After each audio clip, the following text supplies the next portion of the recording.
बिस्मिल्लाहिर्रहमानिर्रहीम। शुरू करता हूँ अल्लाह के नाम से जो बड़ा मेहरबान निहायत रहम वाला है।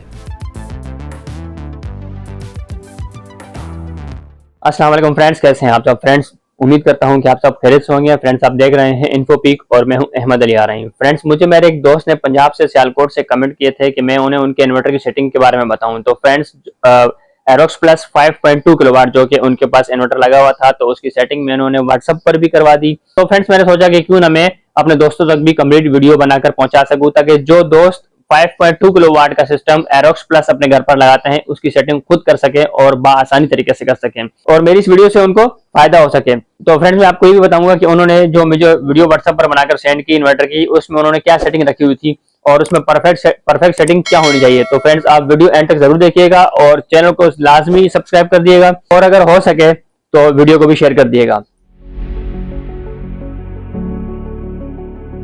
तो फ्रेंड्स, सबसे पहले तो मैं आपको ये बताता चलूं कि उन्होंने मुझे व्हाट्सएप पर जो मैसेज किया।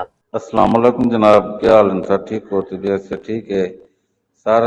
यूट्यूब से थोड़ा चैनल देख के बहुत खुशी थी है। मैं जितना भी वीडियो देखा हमें था इन्वर्टर के बारे में कुछ समझ ना दी, लेकिन आप दी मैं देखते मेरे को बड़ी समझ आ गई है। मेरे को मैं अपना फ्रोनेस के बारे में फ्रोना से बारे समझने पे आवे थे। ये मैं पूछ रहा था तुसा इन वरेक्स 5.2 एरोएक्स के बारे में दसो। मेहरबानी, शुक्रिया। अगर वीडियो हो तो मेरे को व्हाट्सएप कर दो। तो फ्रेंड्स, ये वो मैसेज था जो उन्होंने मुझे किया। तो फिर मैंने उनसे इन्वर्टर की वीडियो मांगी, तो उन्होंने जो मुझे इन्वर्टर की वीडियो सेंड की, मैं आपको बताता हूँ इसकी कंप्लीट सेटिंग और जो उनके पास सेटिंग थी वो भी आपको बताऊंगा और जो इसमें जो करेक्ट सेटिंग हमें रखनी चाहिए वो पॉइंट मैं आपको बताता जाऊंगा। तो फ्रेंड्स, इन्वर्टर की सेटिंग में उन्होंने सबसे पहले नंबर पर जो रखा हुआ था वो SPU रखा हुआ था, यानी कि पहले सोलर, फिर बैटरी और उसके बाद वापडा।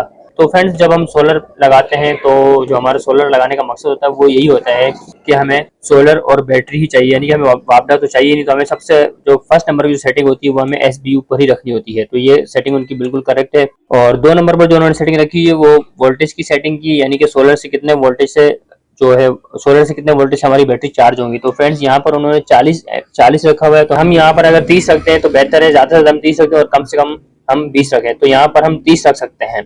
3 नंबर पर जो सेटिंग है उन्होंने APL रखा हुआ है, तो ये तो खैर रॉन्ग सेटिंग है। APL अगर रखेंगे हम सेटिंग में, जो हमारी जो इलेक्ट्रॉनिक्स की जो अप्लायंसेज होती हैं, जैसे कि सिस्टम हो गया, LED हो गया या कंप्यूटर लैपटॉप वगैरह, तो वो जैसे ही एक वापडा से सोलर या सोलर से वापडा पर कनेक्ट होगा, हमारी जो अप्लायंसेज है ये रिस्टार्ट हो जाएंगी। तो हमें APL पर नहीं रखना है, हमें यहाँ पर UPS पर रखना है। और फ्रेंड्स, जो 5 नंबर की सेटिंग है यहाँ पर इन्होंने रखा हुआ है यूजर डिफाइन पर, यानी कि USE। अच्छा फ्रेंड्स, मैं ये भी बता दूं आपको कि 5 नंबर की सेटिंग होती है इन्वर्टर की, वो हमसे बैटरी की सेटिंग का पूछ रहा होता है कि आपके पास कौन सी बैटरी है, ट्यूबलर बैटरी है या फ्लडेड है, यानी कि तेजाबियत वाली बैटरी है, या फिर जो है ना आपके पास ड्राई बैटरी है। तो अक्सर इन्वर्टर ऐसे होते हैं जिनमें ट्यूबलर बैटरी का ऑप्शन नहीं आता, तो हम फिर कंफ्यूज हो जाते हैं। तो अगर ट्यूबलर बैटरी का ऑप्शन नहीं आ रहा हो तो उस सूरत में हम USE रख सकते हैं। लेकिन अगर USE हम रखेंगे तो फिर उससे ये है कि हम बैटरी की सेटिंग्स भी हम खुद कर सकते हैं। और अगर हम ट्यूबलर की बैटरी, अगर जैसे ट्यूबलर है तो ट्यूबलर की बैटरी सिलेक्ट कर दें, या फिर जो बैटरी हमारे पास है जैसे AGN ड्राई बैटरी या फिर फ्लडेड पानी वाली बैटरी, अगर हम कोई बैटरी इस तरीके से सिलेक्ट कर देते हैं तो फिर हम बैटरी की जो सेटिंग्स हैं 26 नंबर और 27 नंबर पर वो सेटिंग हम चेंज नहीं कर सकते। तो ये भी अच्छा पॉइंट है कि यहाँ पर इन्होंने USE रखा हुआ है, तो बेहतर है हम USA भी रख सकते हैं। तो यहाँ पर आप USE रख लें, या अगर आपका दिल चाहे, अगर आप चाहें तो जो बैटरी आपके पास है वो बैटरी भी सिलेक्ट कर सकते हैं, इसमें कोई इशू नहीं है। तो 6 नंबर की सेटिंग में फ्रेंड्स इन्होंने जो रखा हुआ है वो LTD रखा हुआ है। तो फ्रेंड्स, यहाँ पर हमने LTD ही रखना है, इसको हमने डिसेबल ही रखना है। और जो 7 नंबर की सेटिंग है यहाँ पर इन्होंने TTD रखा हुआ है, यानी कि इसको टेम्परेचर को भी हमने डिसेबल ही रखना है। और जो 9 नंबर की सेटिंग है यहाँ पर फ्रीक्वेंसी हमसे पूछ रहा होता है, तो ये हमें यहाँ पर 50 गीगाहर्ट्ज और 60 गीगाहर्ट्ज भी शो कर रहा होता है, तो हमने यहाँ पर 50 गीगाहर्ट्ज ही रखना होता है। यही सबसे बेहतर सेटिंग है, तो हम इसको 50 गीगाहर्ट्ज पर ही रखेंगे। और जो 10 नंबर की सेटिंग है वो 230 वोल्ट हमें बता रहा है, क्योंकि फ्रेंड्स हमारे पास जो वोल्टेज होते हैं वो 220 होते हैं, तो इसलिए हम इसको 220 रख सकते हैं या 230 या 240 भी रख सकते हैं। लेकिन मैं ये सजेस्ट करूंगा कि 230 ही रखें, क्योंकि 230 जो है वो सबसे बेहतर सेटिंग है। तो फ्रेंड्स, मैं आपको ये भी बता दूं कि जो 11 नंबर की सेटिंग होती है ये हमसे पूछ रहा होता है कि हमें यूटिलिटी से, यानी कि वापडा से हमें अपनी बैटरी कितने वोल्ट से चार्ज करानी है। तो यहाँ पर इन्होंने 60 वोल्ट दिए हैं इसको, तो ये बिल्कुल रॉन्ग है। इस तरीके से जो है बैटरीज जो है वो बहुत जल्द खराब हो जाएंगी, जो कि ओवर चार्ज होंगी, ज्यादा वोल्टेज से चार्ज होंगी तो ओवर चार्ज होंगी। इसलिए जैसे कि हमने 2 नंबर की सेटिंग में हमने रखा हुआ था 30 वोल्ट, तो जो सेटिंग हम 2 नंबर की सेटिंग में रखेंगे वही सेटिंग हम 11 नंबर की सेटिंग में ही रखेंगे। यानी कि अगर हमने 2 नंबर में 30 वोल्ट रखे हुए हैं, यानी कि सोलर से अगर हम 30 वोल्ट से चार्ज कराते हैं बैटरी को, तो हम 11 नंबर की सेटिंग में भी 30 वोल्ट ही रखेंगे, ताकि वापदा से भी 30 वोल्ट से ही बैटरी चार्ज हो हमारी। इससे ज्यादा अगर हम रखेंगे तो हमारी बैटरियां जो है वो कंफ्यूज हो जाएंगी, कभी सोलर और कभी वापदा, यानी कि सोलर और वापदा से जब वो चार्ज होंगी अलग अलग वोल्टेज से, तो वो बहुत जल्द डैमेज हो जाएंगी। तो फ्रेंड्स, ये 12 नंबर की सेटिंग जो होती है वो मैं आपको सबसे पहले तो ये बता दूं कि 12 नंबर की सेटिंग वो हमसे पूछ रहा होता है कि हमने कितने % बैटरी को यूज करना है कि वो वापदा पर चला जाए, यानी कि वापदा पर ट्रांसफर हो जाए। तो यहाँ पर फ्रेंड्स इन्होंने रखा हुआ है 44, तो हम इसको 44 नहीं रखेंगे, हम इसे 46 या 48 के दरमियान रखेंगे, यानी कि 46 से 48 के दरमियान हम रख सकते हैं। 44 नहीं रखेंगे क्योंकि 44 बहुत कम हो जाएगा बैटरी के लिहाज से, और बैटरी ज्यादा जितनी ज्यादा डिस्चार्ज होगी उतनी जल्दी वो डैमेज हो जाएगी। तो हम इसको कम से कम 46 रख देंगे या 48 तक रख देंगे। इसी तरह फ्रेंड्स जो 13 नंबर की सेटिंग है, यहाँ पर इन्होंने फुल पर रखा हुआ है, यानी कि बैटरी को फुल करवाना है। तो फ्रेंड्स यहाँ पर ये बैटरी को फुल करवाने का ऑप्शन नहीं होता, क्योंकि ये मैं आपको बताता चलूं फ्रेंड्स कि यहाँ पर अक्सर कंफ्यूजन होती है। अक्सर दोस्त ये समझते हैं कि अगर हम यहाँ पर इसको फुल रखेंगे तो हमारी बैटरी फुल होगी, अगर हम इसको फुल नहीं रखेंगे तो हमारी बैटरी फुल नहीं होगी। तो ऐसा नहीं होता है। 13 नंबर की सेटिंग में हम जितने भी पॉइंट रखेंगे बैटरी लाजमी फुल होगी, ठीक है। तो बैटरी जो होती है वो 29.2 पर या 29.6 पर जाके फुल होती है। और ये मैं आपको बताता चलूं कि यहाँ पर 13 नंबर की सेटिंग में हम कभी भी फुल नहीं रखेंगे, क्योंकि इससे हमें सबसे ज्यादा लॉस होगा। और लॉस जो है वो ये होगा कि सुबह के टाइम पे जैसे ही सोलर ऑन होगा, यानी कि 7 बजे या 8 बजे के टाइम पे सोलर ऑन रहेगा, तो जब तक हमारे पास बैटरी फुल नहीं होगी तो उस वक्त तक ये यहाँ से ट्रांसफर हमारे जो है ना सोलर पर ट्रांसफर नहीं होगा, क्योंकि हमारे घर का जो लोड है वो रात के टाइम पे वापस से चल रहा होगा या बैटरी से चल रहा होगा। तो सुबह सोलर जब तक जो है बैटरी को फुल नहीं करेगा उस वक्त तक फिर जो है ना हमारा लोड सोलर पर ट्रांसफर नहीं होगा। तो यहाँ पर हमने फुल नहीं रखना, यहाँ पर 50.0 पर रख सकते हैं, लेकिन यहाँ पर हम फुल नहीं रखेंगे। तो इससे हमें फायदा होगा कि यानी कि जैसे ही 50.0 तक बैटरी हमारी चार्ज होगी तो डिस्कनेक्ट होकर ये हमारे सोलर पर कनेक्ट हो जाएगा, यानी कि हमारी वापडा डिस्कनेक्ट हो जाएगी और हमारा सोलर ऑन हो जाएगा। तो फ्रेंड्स इसी तरह ये जो 16 नंबर की सेटिंग है यहाँ पर इन्होंने रखा हुआ है SNU। तो 16 नंबर की सेटिंग में हमसे पूछ रहा होता है कि आपने बैटरी को किस से चार्ज करवाना है, आया कि सोलर से चार्ज करवाना है या फिर वापस चार्ज करवाना है या फिर दोनों से चार्ज करवाना है। तो इन्होंने रखा हुआ है SNU। तो मैं तो यही सजेस्ट करूंगा कि SNU ना रखा करें, आप OSO रख दें तो वो बेहतर है। जिन दोस्तों ने सोलर से चार्ज करवाना है वो यहाँ पर OSO रख देंगे। SNU का मतलब है कि पहले सोलर और उसके बाद वापडा।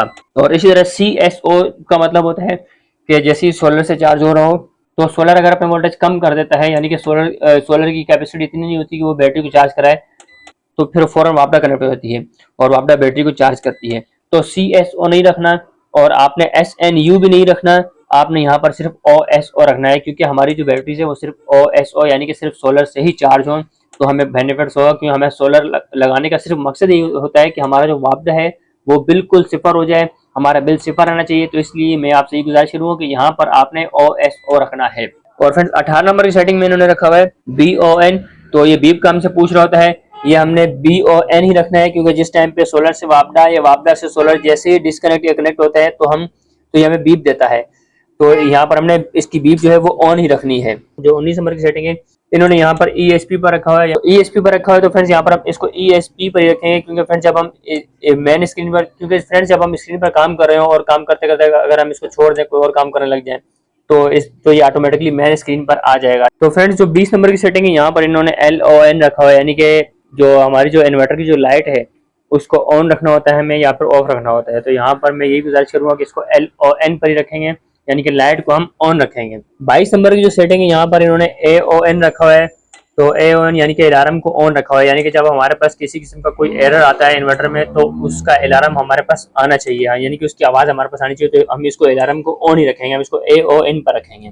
और इसी तरह 23 नंबर की सेटिंग है यहाँ पर इन्होंने BYD रखा हुआ है। तो फ्रेंड्स यहाँ पर हम बाईपास को डिसेबल नहीं रखेंगे, हम इसको बाईपास को इनेबल रखेंगे, यानी कि BYD पर नहीं रखेंगे, हम इसको BYE पर रखेंगे, ताकि अगर हम हैवी लोड चलाते हैं तो हमारा हैवी लोड अगर हमारे पास सोलर कम हो यानी कि शाम का टाइम हो, हैवी लोड जो कि टार्क लोड की वजह से ट्रांसफर होकर वो वापडा पर आ जाए, तो यहाँ पर हम बाईपास को इनेबल रखेंगे, BYE पर रखेंगे, BYD पर नहीं रखेंगे। इस तरीके से फ्रेंड्स यहाँ पर जो 25 नंबर की सेटिंग है यहाँ पर इन्होंने FEN रखा हुआ है, यानी कि अगर कोई हमारे पास इन्वर्टर पर एरर आता है तो वो एरर का नंबर हमारे पास स्क्रीन पर शो होना चाहिए, तो हम इसको FEN पर ही रखेंगे। ये सेटिंग बिल्कुल करेक्ट है। तो फ्रेंड्स जो 26 नंबर की सेटिंग है ये जो कि हमारी बल्क चार्जिंग कहलाती है, यानी कि जब हमारी 0% बैटरी हो जाए तो वो कितने वोल्ट से चार्ज हो, तो यहाँ पर इन्होंने 58.5 रखी हुई है, तो हम इसको 56.4 पर रख सकते हैं, 58.5 नहीं रखेंगे, तो हम इसे नॉर्मल सेटिंग जो है 56.4 है, तो हम इसको 56.4 से जो है ना अपनी बैटरी को चार्ज करवाएंगे। इसी तरह जो 27 नंबर की सेटिंग है जो कि हमारी फ्लोटिंग चार्जिंग कहलाती है, वो इन्होंने यहाँ पर 58.5 रखी है।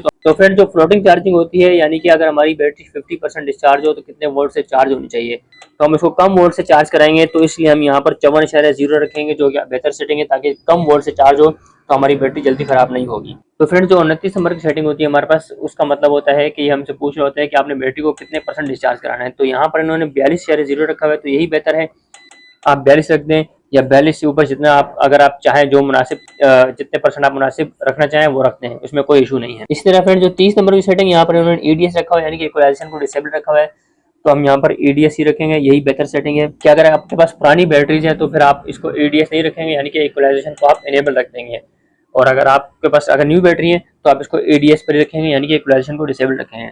इस तरीके से फ्रेंड्स 31 नंबर की सेटिंग है ये बाय डिफॉल्ट है, यहाँ पर 61.0 पर इन्होंने रखा हुआ है। और इस तरीके से जो 34 नंबर की सेटिंग है 120 है, तो ये 120 ही बाय डिफॉल्ट होती है, हम इसको यही रखेंगे क्योंकि यही बेहतर सेटिंग होती है। और जो 35 नंबर की सेटिंग है यहाँ पर इन्होंने 20D रखा हुआ है, तो 20D नहीं रखेंगे, हम यहाँ पर इसको 30D रखेंगे, यानी कि 30D। और जो 36 नंबर की सेटिंग है यहाँ पर इन्होंने एडीएस रखा हुआ है, यानी कि ये भी बता रहा है कि इक्वलाइजेशन को डिसेबल रखना है या एनेबल, तो आप इसको एडीएस ही रखेंगे। जैसे हमने 30 नंबर की सेटिंग में ईडीएस रखा था, ऐसे हम 36 नंबर की सेटिंग में एडीएस रखेंगे। तो फ्रेंड्स ये थी एरोक्स प्लस 5.2 किलोवाट के इन्वर्टर की सेटिंग, जो कि मैं आपको कंप्लीट बता चुका हूं। जिन दोस्तों को समझ ना आए तो मुझसे कमेंट करके पूछ सकते हैं, मैं आपको व्हाट्सएप नंबर भी देता हूं, आप मुझसे कमेंट करके पूछेगा। और जिनको परेशानी का सामना हो वो मुझे अपने इन्वर्टर की वीडियो बनाकर सेंड करें, तो उस तरीके से मैं आपको कंप्लीट जो है ना सेटिंग बता दूंगा, या फिर मैं आपको वीडियो बनाकर आप तक पहुंचाऊंगा, ताकि ये कि आप आसानी तरीके से समझ सकें और अपने घर का जो प्रॉब्लम है खुद सॉल्व कर सकें। तो फ्रेंड्स उम्मीद करता हूं कि आपको ये मेरी वीडियो अच्छी लगी होगी। इंशाल्लाह फिर किसी अच्छी वीडियो के साथ मैं आपकी खिदमत में हाजिर होऊंगा। जब तक के लिए मैं आपसे इजाजत चाहता हूं। अल्लाह हाफिज।